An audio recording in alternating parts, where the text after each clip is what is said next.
We are Gathering of the Geeks, podcast and YouTube show built around the things we as geeks all love. Hashtag we gather on Sundays. I'm one of your hosts, Emmet. I'm joined by the Ted Lasso to my coach Beard, Chris Evans. Chris, how are you? I'm doing good. How are you? Good. Gathering of the Geeks is available on YouTube and wherever you get your podcast. Just search Gathering of the Geeks and you will find us. Hey, Phil. Hey, Eric. How's it going? Chris, let me ask you this.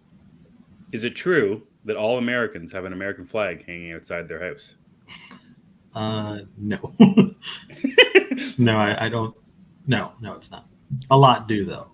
It is a thing. What about, you got like welcome signs like on the outside of your house? I have my window open here, and I can. My two neighbors that are right there, they have like a wood sign that says painted. It just says welcome. Oh, like those 5 foot tall signs and stuff. Yeah. You got those? I do not know. The front of my home is very uninviting. I think that's what I was going for. When my wife and I moved into this house, she wanted a sign, and everyone putting up these welcome signs, and I said, you know what? No welcome. No one's welcome here, and ours just says home. You know, we went real sneaky with it, home, because people aren't welcome here. I don't want people popping in. I don't want people to think that this is a nice house that they can stop by and have a quick chat or something. I wanted to avoid that right off. Well, no, I wouldn't say that's the vibe we're going for here. Just we don't have a flag and we don't have a welcome sign. We do have a welcome mat. Oh, okay. I don't remember what it says even. It's like a joke on there. I don't know. I don't use the front of the house. I use my garage. So I actually never see the front of the house, which is probably why I don't care what's in the front. The only time I see the front of the house is the holidays when I'm decorating or something. Yeah, that's right. When I'm putting up, Halloween things or Christmas trees in the yard, something like that. And whenever we order pizza, we have a front door and a side door, and it's funny watching the pizza man go to the side door all the time. We don't stop him. It's just kind of amusing just to watch him go to the wrong door, and then he's got to come back to our front door. I don't know. That's terrible. There's a lot of things that happen. Are you one of those houses that close up the curtains at night too? Do you do that so people aren't looking in your house? I like the blinds closed all day because I like the dark. When they're open, it's really bright in the house, and I don't need it. So I generally keep them closed. My mother-in-law, when she was staying with us for a while, like as soon as like 7 o'clock came, sure, but those curtains close. But then she's one of the people that stare through the curtains and wants to know what's happening on the outside with nosy neighbors and all that kind of stuff. So we don't bother. We leave them open. I don't care if people want to look inside the house. I don't think any of my neighbors like that either. I don't know any of my neighbors though. I've met my next door neighbor one time, and it was because the landscape people cut her sprinkler line and she thought I did it. And I was like, I didn't do it. And I think that's the only time I've ever spoken to a neighbor here. Yeah. But generally they don't poke around too much. I don't even know what it looks like. Well, there you go. There you have it, Chris. What's up to Ian? What's up, Cookie? How is everyone doing on this fine Sunday evening? Chris, what'd you get up to this week, man? You watched some doozies, I think. We watched a doozy ourselves with our Jonah Hex show, movie, but we have that episode right now up on our podcast feed if you guys want to check that out. But what else did you get up to this week, Chris? First, I love Ian's welcome mat. It says, welcome to the Upside Down. That's really cool. Now I kind of want a fun welcome mat that I won't ever use because I don't use the front door. That's fine. So yes, I have a beware of dog sign on my gate. I no longer work.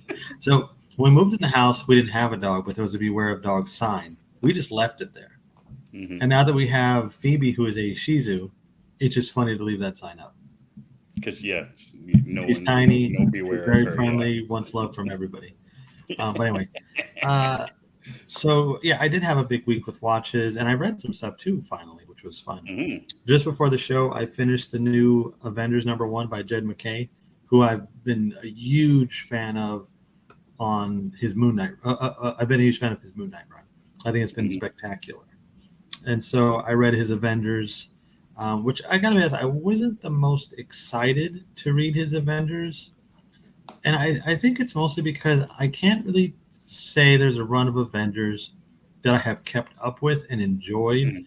I seem to just read the events and call it a day. Sure. The Avengers, it's very complicated a lot of the time. There's a lot of characters. It's always a revolving cast of characters.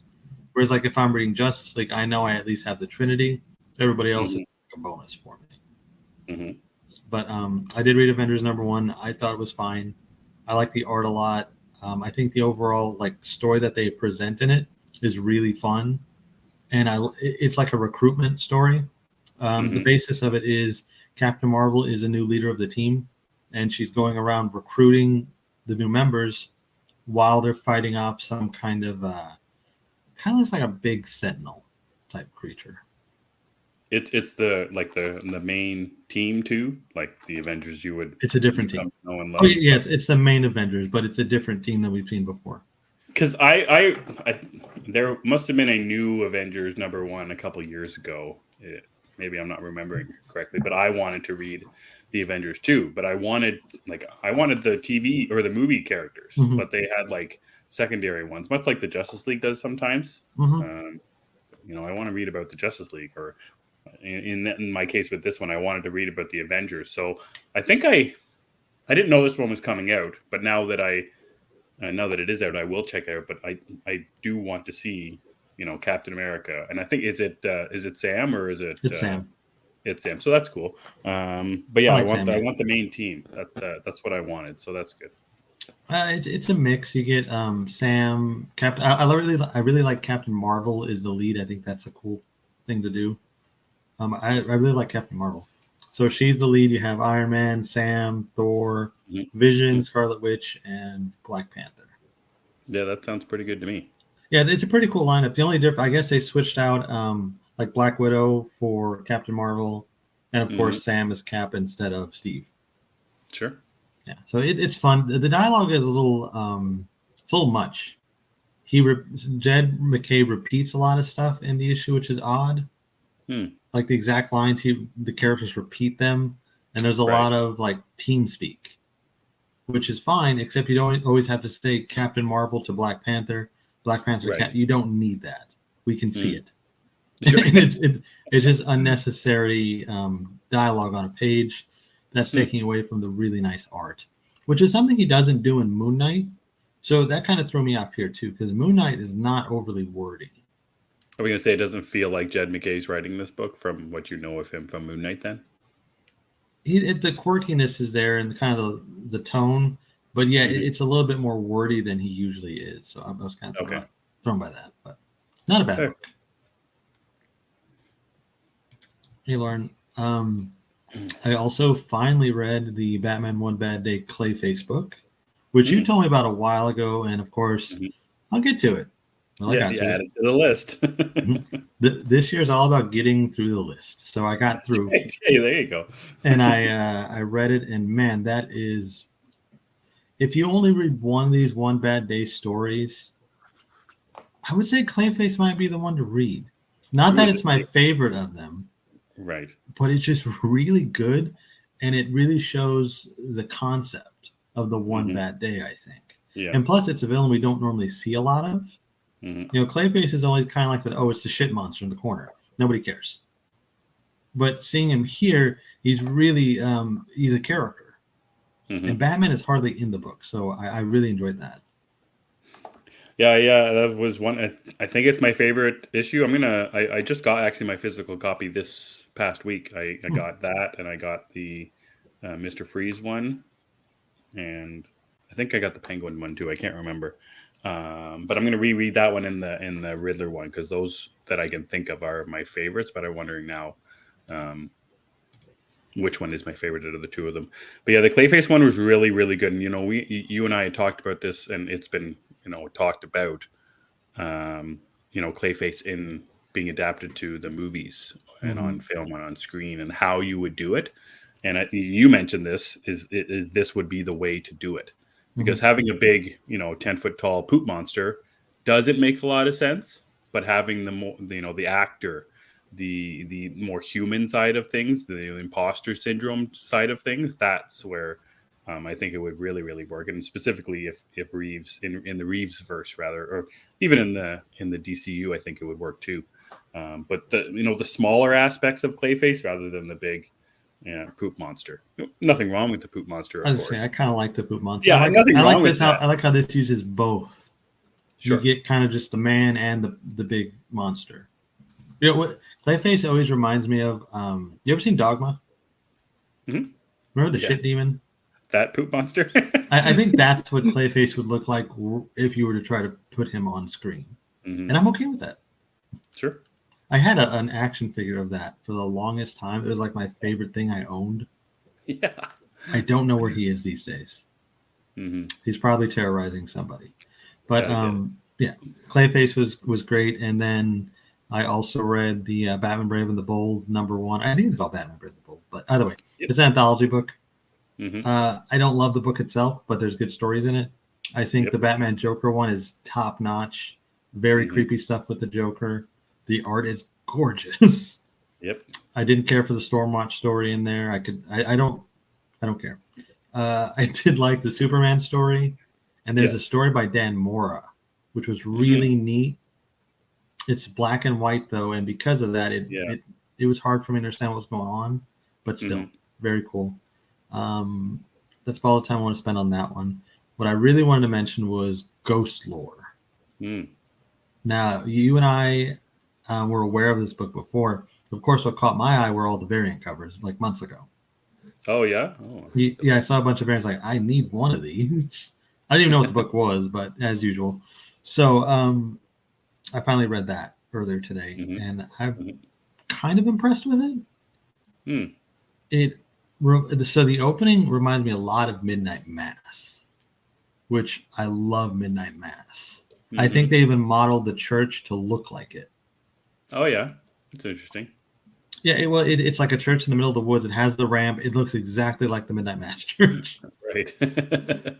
and even the priest or pastor, whatever he is, the minister, he kind of looks like the guy. Oh, yeah. A little bit. So that was an interesting read. And it's what stood out to me is you don't know what the book is until the final pages. Right. And even then, it's not entirely clear. This is very much a book where they're trying to hook you, and they want you to pre-order every copy under the sun. Right. Did you have that same reaction to it, or? Well, yeah, I agree with the fact we're not knowing what kind of book it was going to be. You know, it ghost lore, so I was thinking, okay, there's ghosts somehow, but then it was really heavy on the religion at the start, which is something I went into it knowing that Colin Bunn was writing it. That was good enough for me. So I didn't know what it was about. And it didn't hit until the accident happened. That's where it really started getting interesting. And much like you, I still have no idea what's going on. I don't. And I think there's going to be a lot of backstory. We get a little bit of backstory in this issue, which is also very interesting with the switch in the art, which was kind of an interesting way to do it. But yeah, I'm interested to see where it goes forward, because those last couple pages are pretty crazy, and the art, there's a couple of, or maybe there's just one double page spread that was really, really well done, where all the ghosts are out and doing their thing, which I thought was really interesting. Yeah, they're just hanging out, having a good time. So yeah, it's pretty interesting to see, and I'll wait to see where it goes. But it didn't blow me away or anything. But I'm definitely interested to see where it goes, because Cullen Bunn with horror, I'll stick with that anytime. Yeah, I think that's the thing too. Cullen Bunn just kind of works with horror; they go together. But I'm with you. That's why I said I'm kind of impressed by it, but it's not like if I miss next issue, I'm not going to cry about it. Sure. But I am curious where this is going. I think there's a lot of interesting stuff in here. The visuals are cool. And there's something really spooky about it. Oh, yes. Yeah, very spooky. The religion thing I didn't expect either. And I'm wondering how that's going to work with this. Sure. And what the kid's story had to do with this. Yes. I don't want to spoil it for anybody, but it's an interesting thing, especially for a horror fan, and it's different. It's something different on the shelves. And I think when I look at indie titles, that's a lot of what I look for, is something that stands out that I can't get from a superhero book. Sure. Like that's why, like Twig, I can't get that from a superhero book. Or Where Monsters Lie. That wholesome Twig, or even Rain. which I still adore. So, yes, you do. it's good to get out there and see the other stuff. But this is another cool horror story. I'd like to check more out, but it's just not like it wasn't amazing. I guess it was just good. Good. I agree. It gave me a hook enough at the ending where I'll check it out again to see where it goes from here. So that's what I read. What did you read? You nailed it. Everything. Brave and the Bold and Ghost Lore is all I read for new stuff this week. I will talk. I do want to say a little bit more about Brave and the Bold, and you mentioned it about the Joker stuff, and the way the Joker stuff so the story takes place in I think it's year one. Yes, year one. It's before the Joker has become a huge thing. And I love that idea, and I love who this Joker is and how they're portraying this Joker as well. They're portraying his dialogue as silent film. Yes. Like, I don't know, what do you call those things? Subtitles. Yeah, just like subtitles in a silent film. Or I guess silent film dialogue, the way it would go to a different kind of screen. It was old-timey. Yeah, and you have the different frame with the words on it. I found that to be so interesting and so exciting, and just the way he's talking to a little girl. She's like 10 years old, I think, or something. In the story, and I love the dialogue between the two of them, and even at the end where the Joker does Joker things. I'm really interested in this Joker. Of all the times that we say, "Oh, geez, Jokers," there's so much Joker and Joker's everywhere, and he's overused. But when they use it like this, it's something that's very interesting to me. I agree about the other stories. Most of the other stories, I like the Superman one. I didn't like the other two. But that was pretty common in Batman Urban Legends. That anthology book had one story that was, I think, good. I think Zdarsky was doing it, if I remember correctly. And then the other ones weren't very good. So you kind of have to take it with the anthology stories. The other thing I wanted to mention, you mentioned about the art from Mitch Gerrard's. I love the way he draws certain characters. I think his Bruce Wayne looks like John Hamm. And I think Bruce Wayne talks to a character in this book. I think his name's Nelson, Mr. Nelson. Yeah. He looks like John Berthnall. If you go back and look at it again, he's got like the big nose that John Berthnall has, and like John Berthnall's got this really big like jaw and face. I actually thought he was the Penguin. So I'm like, okay, what? Mitch Gerrard takes his cues about characters and who they should look like, and I just love the way he does that. And I love it again. Yeah, I swear to God, he looked just like John Berthnall. I thought it was so funny. I thought you were going to mention that cool panel where he has the Batman eyes, even though he's Bruce Wayne. Very interesting. That was interesting. Yeah. The thing about the Joker is, yes, there's a lot of Joker. He's always around now. You just can't escape the character, even if you wanted to. We don't often get the pure evil psychopath type Joker anymore. Sure. Not to say that they've made him, light and lovely or anything, but he's clearly a monster. There's a line he says early on, "I also have a knife, but you can't have that yet." Yeah. And the way that pays off really surprised me. Yeah. Because we've seen the Joker do some things, and you don't really put much past him, but this was something. This Joker feels like the Scott Snyder, Greg Capullo kind of Joker. I think like that psychotic where you like feel like he could kill anyone at any moment.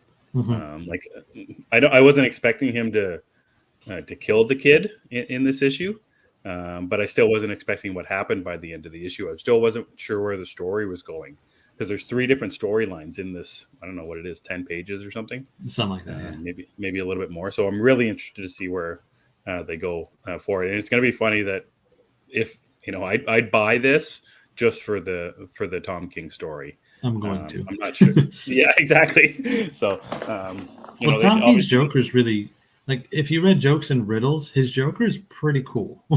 Right. He is kind of he'll kill anybody. He doesn't think much about it. Yeah. So it's kind of like a continuation, or I guess it would be the beginning of that Joker, which is cool. Yeah, that's what I was wondering. It kind of felt like this team did the Riddler story. The art in it obviously is incredibly similar, but it feels like this is just the same universe. This is all the same. Because I think they were doing more because the Riddler one sold so well. I can't remember if they were doing a sequel to the Riddler one. Oh, are they? Or if they were doing more Batman, and maybe this is what it is, the Brave and the Bold stuff. But it's Tom King's exit from Batman. was both good and bad because it brought so much good afterwards. Everything that he's done since then, but he, him and Batman and Joker, it just feels right in a certain sense. I like it.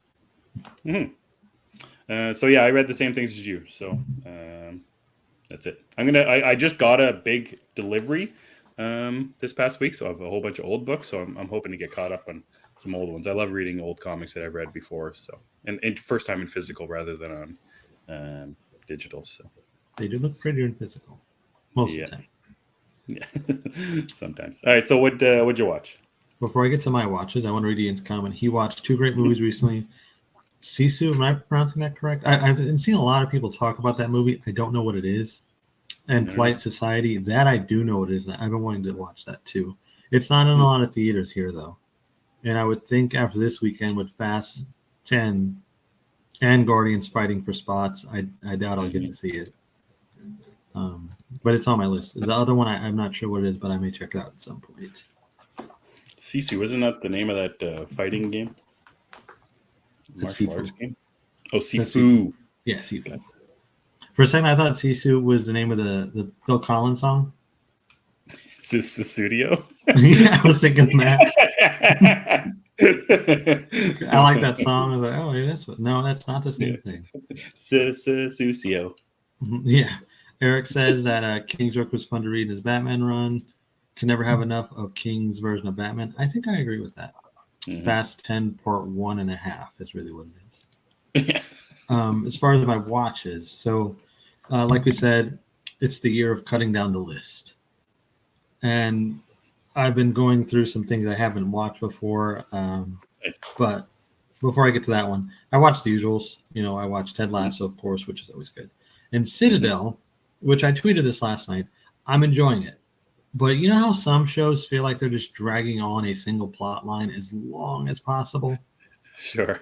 That's what it feels like Citadel is doing. I think if this were a 2-hour movie, maybe 2.5 hours, we would have a really tight story.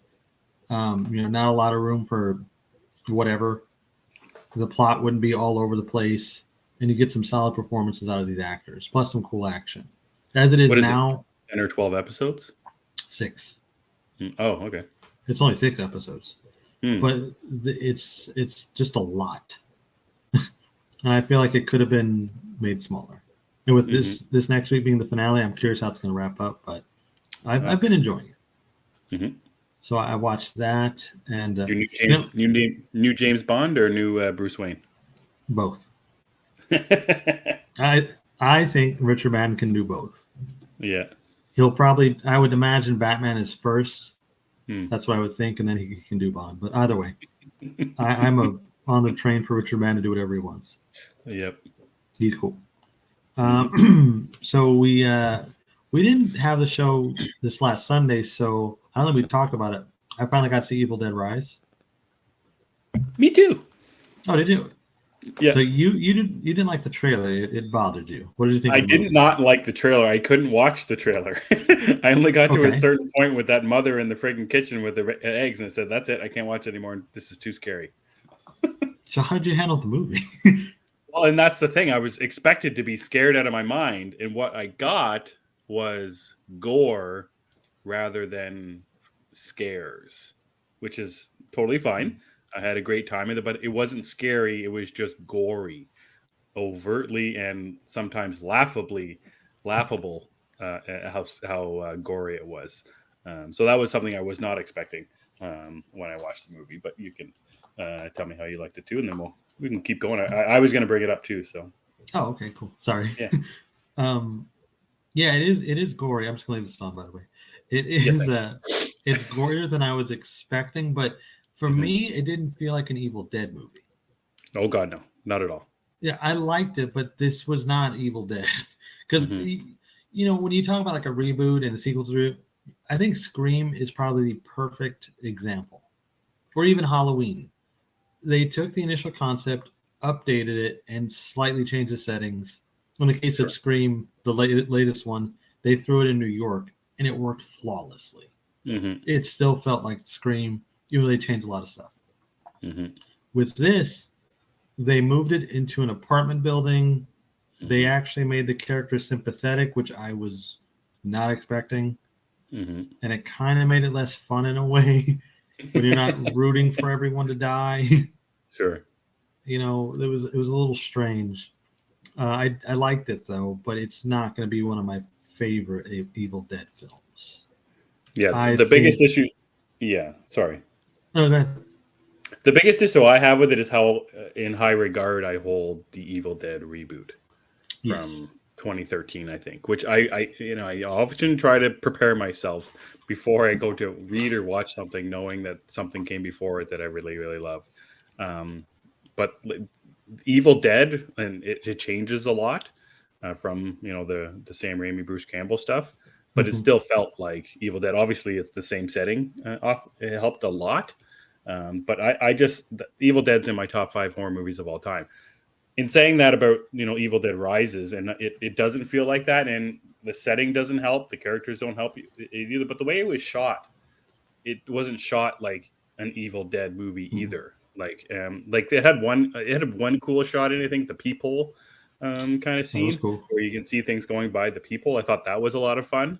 But yeah, and I didn't care about the characters overall. I thought it was confusing how the movie started with the character and that kind of thing. I'm like, okay, well, that just goes nowhere eventually. And then the kids, I wasn't expecting some of the kid stuff. But yeah, I don't know.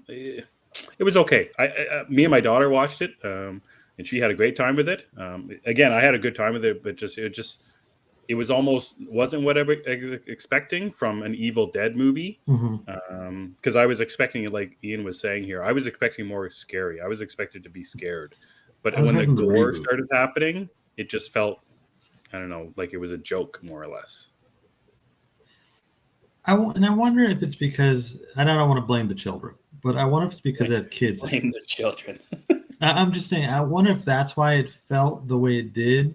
And again, I don't think I've watched an Evil Dead film and felt sympathy for anybody in them, in the movies. Sure.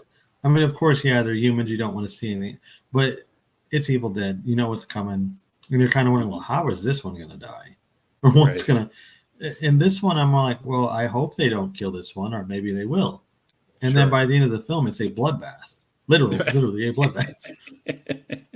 And it just felt different. Not bad, just different. And I still enjoyed it. Like you, I had a good time with it. Yeah. But when I think, okay, I want to watch Evil Dead tonight, I'm going back to the reboot. Sure.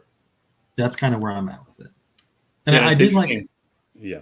I did like some of the dialogue from the mom when she was like, "Mommy with the maggots now." That was pretty cool.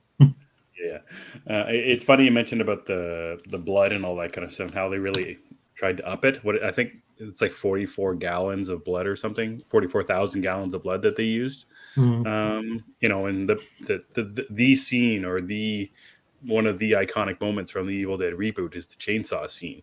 Yes, but like in a sense, it didn't feel excessive. But then on the other side with Evil Dead Rises, the blood with the major blood, the big gory scenes and like the blood baths, it did feel excessive to a point where that's where it felt like an overall joke to me. And like the elevator scene, I'm like, oh, what are you trying to do? Rip off The Shining here or play homage to The Shining? I wasn't really sure. The blood comes down in the elevator. But yeah, again, I had a good time with it. It's not a bad movie. It's a good, fun horror romp, as they like to say. But it just, it's not something I would instantly gravitate towards again, because if there's another option, a movie that's 10 years old, that's leaps and bounds better than this one. So that one feels more like Evil Dead, which to the franchise's credit, every entry does feel different. I'll give them that. Like Army of Darkness, I didn't even know it was an Evil Dead film when I was watching it. Yeah, exactly. It's more of a swashbuckling adventure film. I had no idea that's what it was. I just thought, oh, this is amazing. And I never really questioned, why does he have a chainsaw for an arm? It never occurred to me. It just was. So I guess it falls under that category too. It's like in a way it is like Evil Dead because it's different, but I guess it's not what I wanted out of Evil Dead. But still enjoyable. I watched that. I saw Guardians of the Galaxy. I loved it. I have nothing but good things to say about Guardians of the Galaxy Volume 3. It is fantastic. And that brings me to the one I took off the list, Conan the Barbarian. So this is how the list seems to be going lately. I will say I haven't seen a movie, and I will get, you haven't seen that? You would love that. It's like, oh, okay, well, I'll put it on the list. Yeah. I've been watching them, and so with this one, I guess I didn't hate it. I mean, I liked it, but it was not what I expected.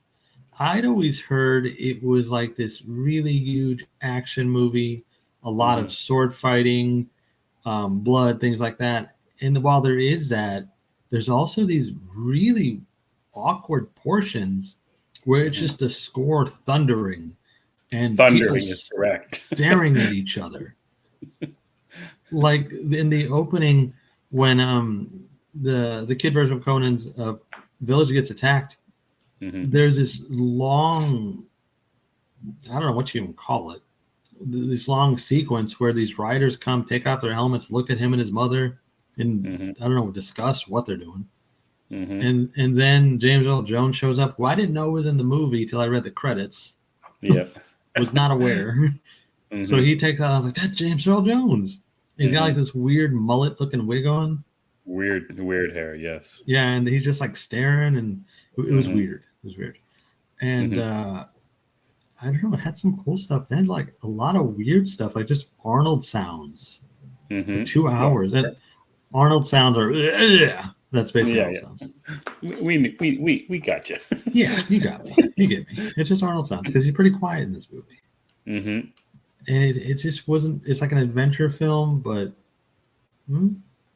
it's like an art house film in a way. Like the director was trying to do something very specifically, and it's like it's funny you mentioned like long pauses and things. I'm like, it sounds like a Western. Like people just standing and staring at each other. It's like a Western fantasy with barbarians. Yeah, exactly. It's odd. Yeah. And then when the action does kick in, it's pretty cool. And then, not to harp on James Earl Jones again, because this was actually neat, seeing him transform into a snake was kind of cool. Pretty wild. Yeah, did not expect that. I like how it's not even explained ever. Nope. It's just, hey, this dude can turn into a snake, and that's all we're going to say about it. That's it. Yeah, that's the funny thing about it is that it's a fantasy movie, but it's just straight up like it could be a historical movie. Like this could have really happened, aside from the snake guy. And then when you eventually you're going to get to the second one. I know you are. Yes. That's where the fantasy is even higher, and the strangeness is there. But I remember watching Conan the Barbarian when I was young. My dad is a huge Arnold Schwarzenegger fan. He had both the VHS tapes. There's a thing online today on Twitter. I saw, I think it's like quote tweet the first R-rated movie you saw in theaters or something. I think Conan the Barbarian might be my first R-rated movie that I remember watching. And like I can still picture the fighting pits that he's doing, and he's got the like the elbow pad with the knife sticking out of it, and he's stabbing. Oh yeah, that was neat. That was actually pretty neat. Yeah, I'm like, oh man, like that's pretty heavy stuff.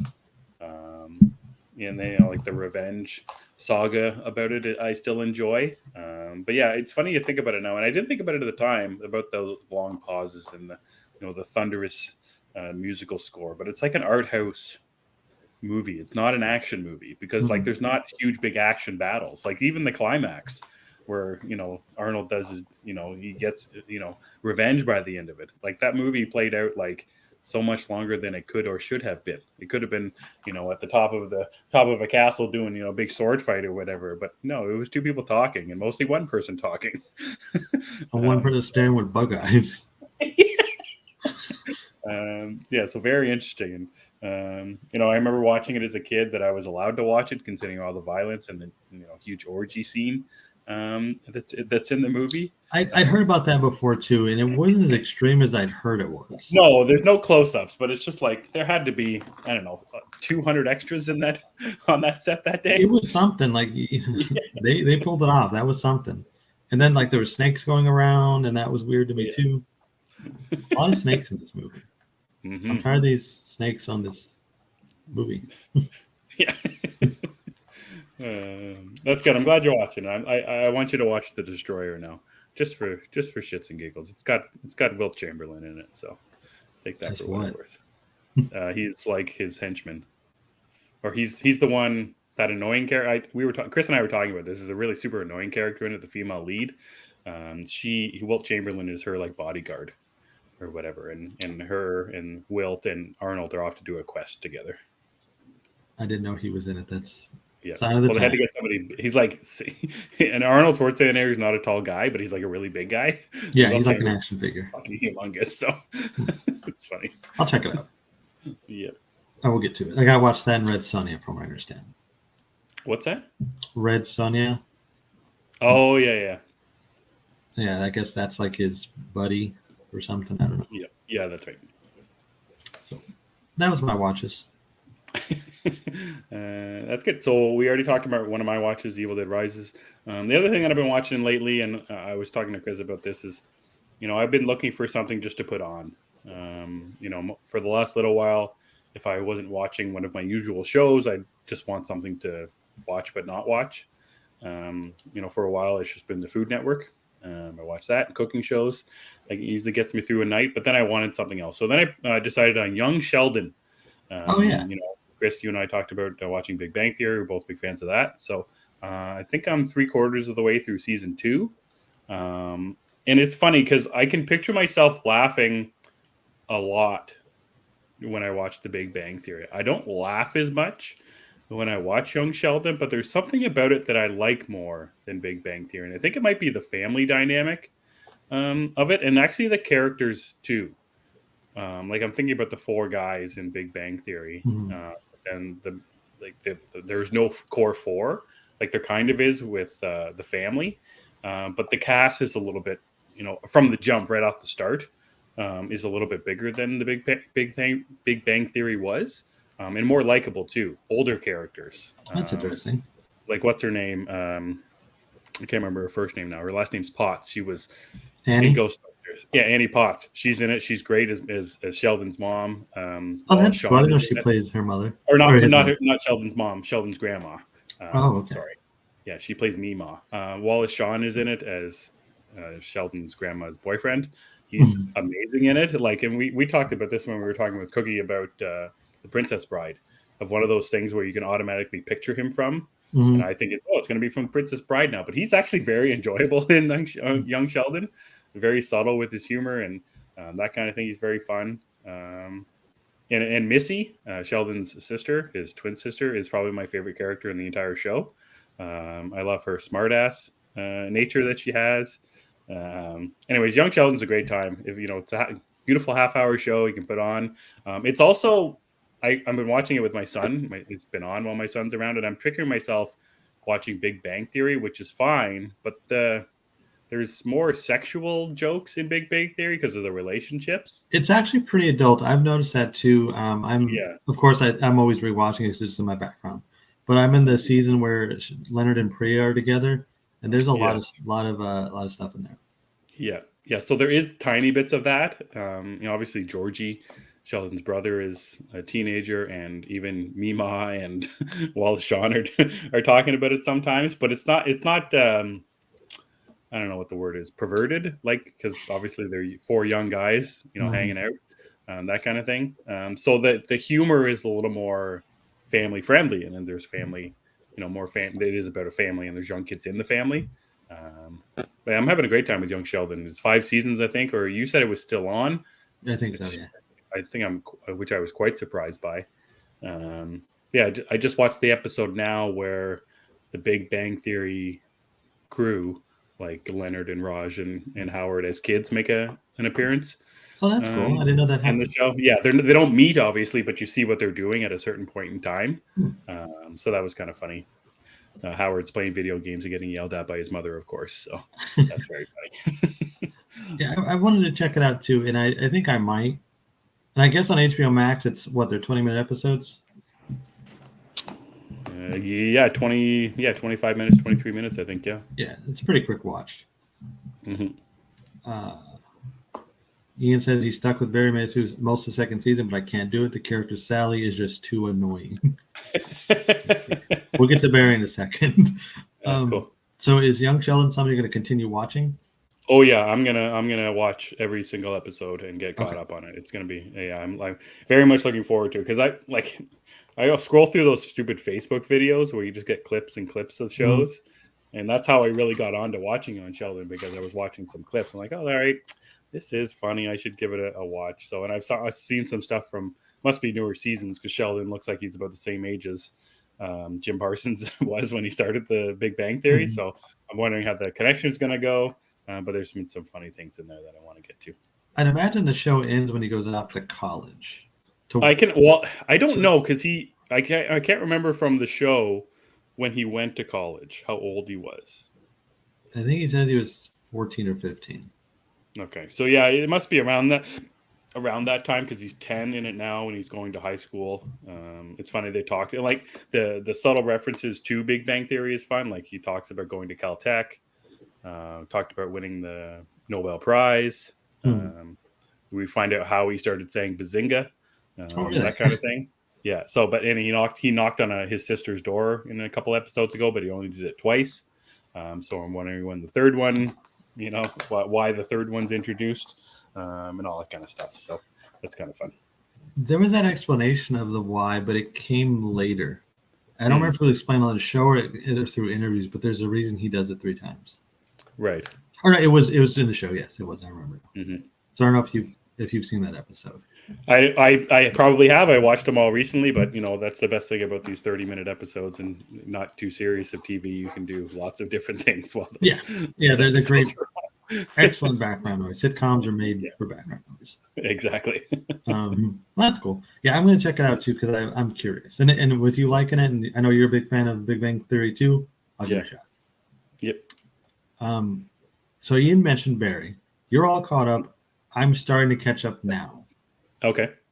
And it's pretty interesting what's Yeah. going on. I did not expect the season to go this way. From what I've seen so far, I'm still behind, but I'll get to it. Okay. Actually, I might do that sign instead of Succession because I don't know if I'm ready to see the episode yet. I don't know. We'll see. But do you hate Sally also? Because that seems to be a trend online. Everybody hates Sally.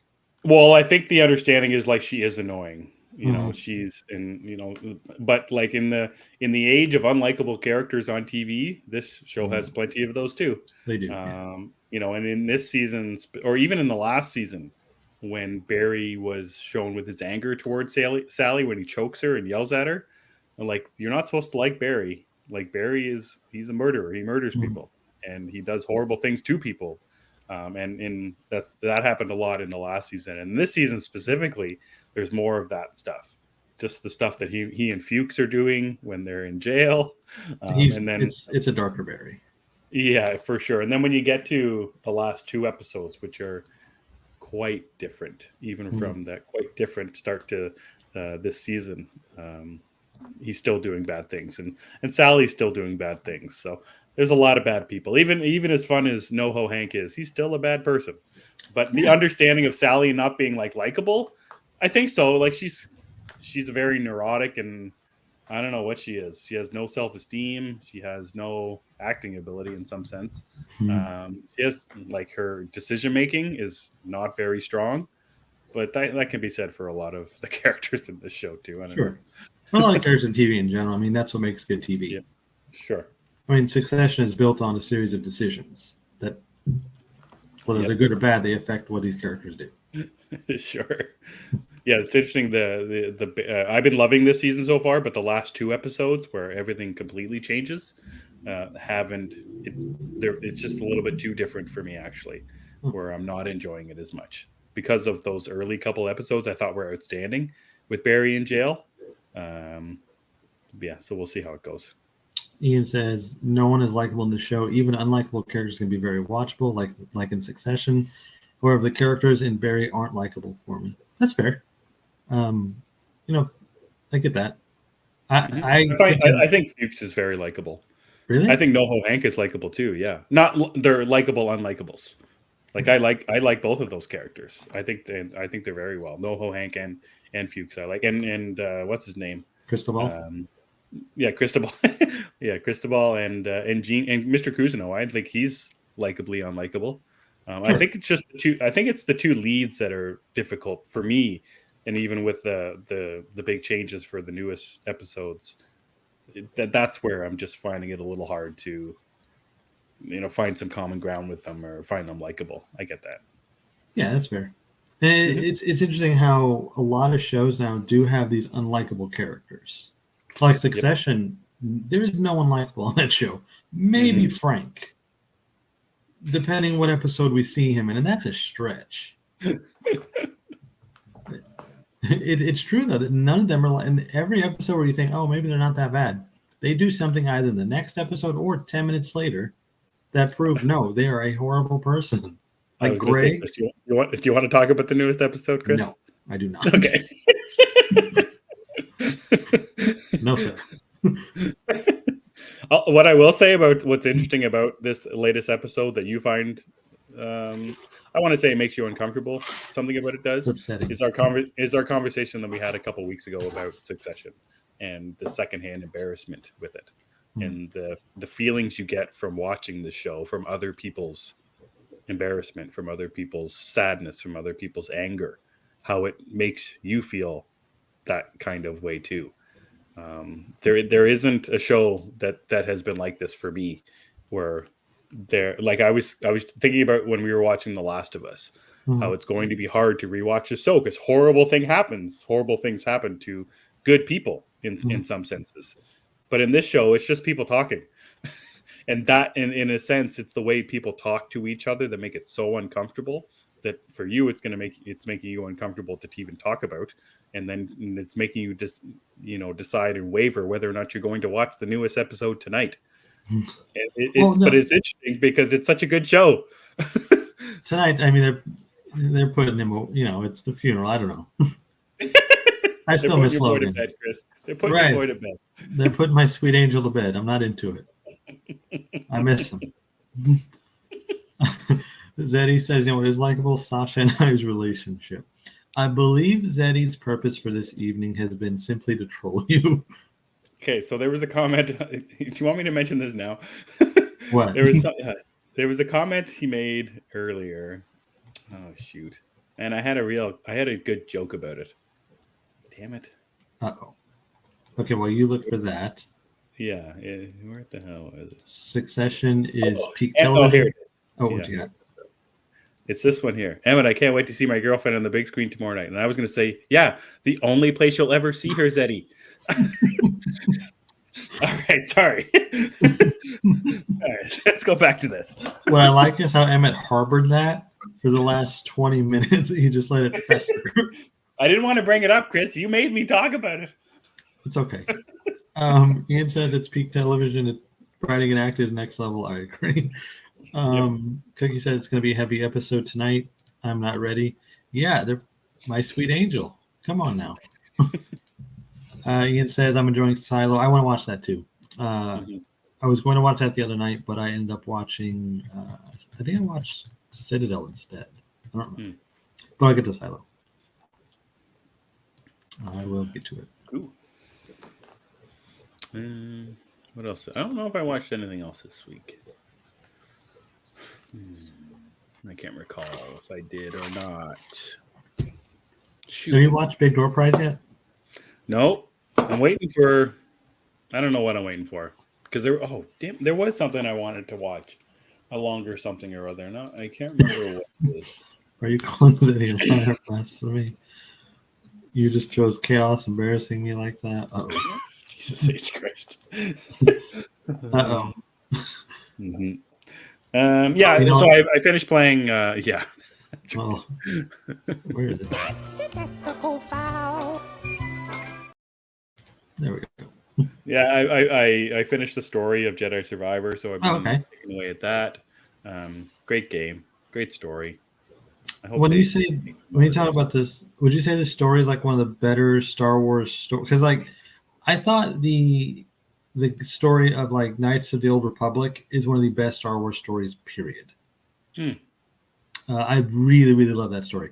Would you say that Jedi Survivor is kind of like that for you, or is it just good? What I do like about it, and I mentioned this when I talked about it the first time, is the idea and the lore of the Jedi. Mm-hmm. There's a ton of that in this game. there's a ton about Cal and his teacher, and a ton about his teacher and what came before her. I think it's 100 years ago or a couple hundred years ago. I can't remember where the villain is from and what happens to them, because I won't spoil it, but just more about the Jedi and the past of the Jedi, which is I love that stuff. I want more of that. I don't know if it's not one of my favorite Star Wars stories. It wasn't as long as I was expecting either. And it's funny because I was talking about it and like, oh, this feels like the ending. This feels like a very climactic and ending to the movie, ending to the game, and then it ends two more times after that with like more villains more villains being revealed and more bait and switches, that kind of thing. But it felt like the game did go by fairly quickly for the story. I wanted to say it only took me 12, maybe 13 hours to do the story, but there's so much upgrading that I still need to do. There's so much traversal and exploring that I need to do, which is a lot of fun in this game. Much more fun than Fallen Order.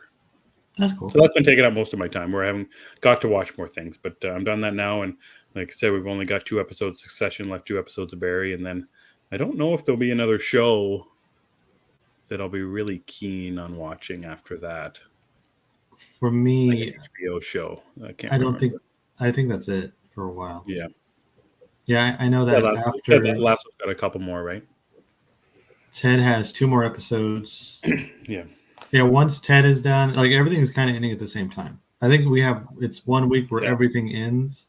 And then the summer begins. Yeah, and who needs that? Yeah. I want more shows. I'm going to miss Ted. But it's going to be an interesting week this coming week, between what we have tonight and then Flash screenings are tomorrow. I'm pretty excited to go. I'm muted, ready to go. Muted The Flash. Any other suggestions about what to mute, you guys let me know and I'll do it. I'd say you probably want to mute Batman too. Oh yeah, Keaton Batman. Damn. Maybe Supergirl. That might help with Zeddy. Oh, that would. Oh, I never thought about that. I'm sorry, Zeddy. Man. I'm sorry. I went to mute the Flash, and then I realized all the other mutes I had there. I'm like, oh, that's where my timeline's been so nice lately. I don't know if I have a lot of stuff muted. Muting things is wonderful. Yeah, I got Will Smith muted because I got tired of hearing about the slap. Well, I think that's over. Coming out. Yeah, I think it's over now, so I can go back. And then I got the NFL, National Football League, NFL, football. Got that muted. I don't like football. And then Donald Trump. That always helps too. I got no Donald Trump in my timeline. It's a beautiful thing. Phil has muted all things Batman. I think that's for the best. The thing is, like, okay, I'm seeing it tomorrow. I know the V39 guys are seeing it tomorrow. Holy Batcast, Andy. A handful of people we know in our space will be seeing it, and we can trust the people in our space. We're not going to be the ones spoiling everything. But we are the small part of the group that are seeing it who don't care. Yes. Like Zeddy mentioned that they have a review embargo. I didn't get one of those, which is interesting. I wonder how that's working out. And if people are going to respect it, but we'll see. But either way, if you are not seeing the movie tomorrow and you are interested in it, I would suggest now would be the time to mute. Or just watch who you follow, I guess. Yeah. Oh, yes. I don't intend on spoiling anything. Although I will say the Flash is in it, guys. Oh, my God. And maybe Optimus Prime. You mentioned in the comments that The Bear is coming up soon, but The Bear season 2. And Black Mirror. I think that's the end of June. Yeah, I saw that Black Mirror is coming back again. I don't know if I watched the last season. I think I've only seen the John Hannah. No, I've seen the Star Trek episode. Oh, yeah. And I remember wanting to get to the John Hamm one, but I just never did. Yeah, I can't remember how far I am behind on Black Mirror, but I don't think it matters. Every episode's something different. I've heard. Well, that's true. You can watch in any order you want. That's true. What? The Flash? I don't know. I've heard that. It's a rumor. Don't grain of salt, guys. Bill, what do we tell you about spoilers? Okay. That too. Come on now. That's it, Phil. You're I'm muting Phil now. That's it. Respect the spoiler or something. I don't know. Respect the spoiler, something or other. Okay, I thought this was going to be a real comment from Zeddy, then I realized what it is. Like, I don't understand. There's a picture of Sasha and I together with matching tattoos, a text message asking if she would be at San Macon. What else do I need? Oh man. He says I can't wait for the new Black Mirror. Okay, so have you watched like all the episodes, or have you only seen like random ones that interest you? I'm curious because that seems to be what a lot of people I know have done. They just watch the ones that interest them. Like I just saw the Star Trek one. Sure. I think Secret Invasion is next month. Oh, is it? Because I do want to see that. I'm not like really excited, but I want to see that. I think I saw somewhere a new trailer for it. Add your fill. I think that deserves a bazinga or something. That's right. we don't have like a positive technical foul. So, you know what? Oh, you should think about that. We do have positive technical foul.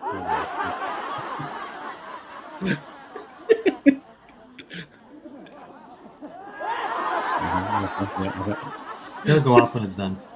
Yeah. Phil watches random episodes from Black Mirror. I remember just watching all of it, and then I think it ended for a while, and then it came back. I think they had some kind of pandemic episodes or pandemic themed something or other. I remember Lisa Kudrow was in one of them. Oh, really? Yeah. So I think that's where I kind of dropped off. I think that's correct or not. Yeah, because I remember the John Hamm one specifically. I remember the I think it was the first one with the actor from Get Out, Daniel. I can't remember his last name. I can't pronounce him, but he's awesome. Yeah, he was in one of those early episodes. Okay. Yeah, I was a big fan of those shows or those episodes, and it's interesting to think of them because I think some of them do relate. Or I think that one with John Hamm relates to another one. I think I didn't know that.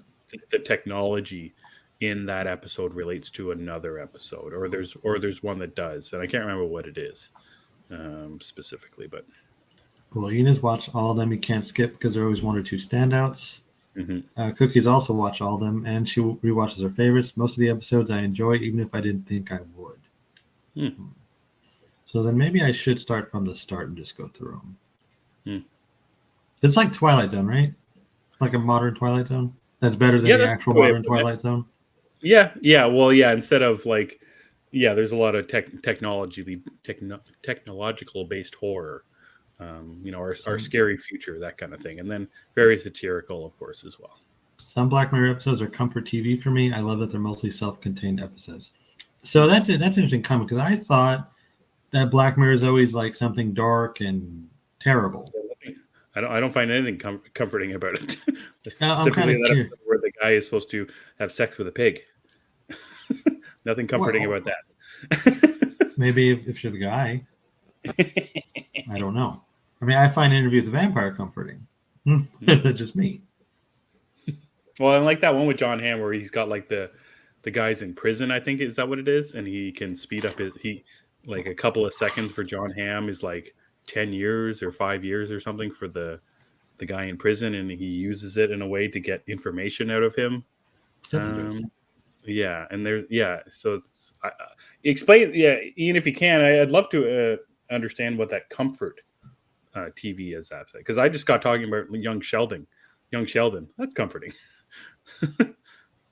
Yeah, that's a beautiful one too. Cookie, right?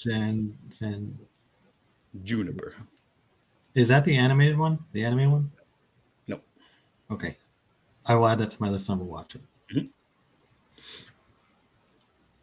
Hang on. Oh, hang the DJ and make me feel good. Okay. Mm-hmm. There you go. I think you guys are tricking me, and that's some kind of horrible thing kind of episode. No, there's a lot of nice episodes, but in the sense that I got is the idea about, there's an episode where, I can't remember, the game show one with the criminals. Like, I don't know. I'm thinking more of the pessimistic ones rather than the hopeful ones, like Ian and and Cookie are talking about with the sand juniper one. But even that one I find quite sad. So it's not like when I suggested no one Google chainsaws origins, and then everybody did it anyway. Yeah, you did that. Yeah, that's right. I didn't tell anybody to do it. Also, the bad ones can be comforting, just clever stories that end after an hour or so. Okay. Well, I will check out the at least the one Cookie mentioned, and then maybe the Hang the DJ one too. They're like an hour long anyway, right? Is that the social media one? Hang the DJ? Yeah, the dating app one. Yeah, that's right. Okay. I'll check them out. I wanted to watch more Black Mirror because I'm pretty sure it's something I would enjoy. It's overwhelming when there's so much of something, and you're starting from the beginning. Yep, I get you there. It's like reading a comic book that's got 75 issues. Right. It's like, I don't know if I can do this. I'll watch a recap or something. Well, I thought about that when I put out a tweet this week about Robert Kirkman and my favorite work of his, and Invincible is one that I've always wanted to get to. But there's over 100 issues of it. It's like I don't know if I would be able to do it. It just takes up so much of my time, and like I'd read 20 issues or something, be like, oh, I can't do this anymore, and I take a break, and then I want to go back and read the 21st issue, but then I've already forgotten what happened in the first 20 issues, and I'm like, oh, all right, I can't go around in this circle anymore. I believe in you. All right, Chris, that's all I got. You got anything else you want to talk about? Nope, just excited for this week. Cool. And maybe next week we'll talk about Succession. We'll talk about it next week. Where can people find you? You guys can follow me on Twitter at thatchris70. I also co-host a podcast with my buddies Phil Walsh and Anthony Caruso. We just did an episode ranting about Supergirl and other things with our good friend Lauren from Your Friendly Comic Book Neighborhood. So please check that out on Twitter at DC Unlimited Pod. And then, as always, I would love it if you would follow this show at G of the Geeks. Emmet is always better with the rest of the plugs and subscription stuff, so he'll take over. You can follow me on Twitter at EmmettDavis7. Gathering of the Geeks is available on YouTube and wherever you get your podcast. Just search Gathering of the Geeks and you will find us. This past week, we had our second episode of Movie Night, where Chris and I watched Jonah Hex for the very first time and had a chat about that. So we'll be coming to you again in a couple of weeks with another episode of that. So just please, if you're watching right now, guys, and you're not subscribed to our podcast, please do, wherever you get your podcasts. Thanks to Eric, Lauren, Phil, Ian, Zeddy, and Cookie. Thanks for watching, guys, every Sunday, as you guys usually do. For saying all that, for Chris, and I'm Emmet, and we gather on Sundays. Have a good week, guys.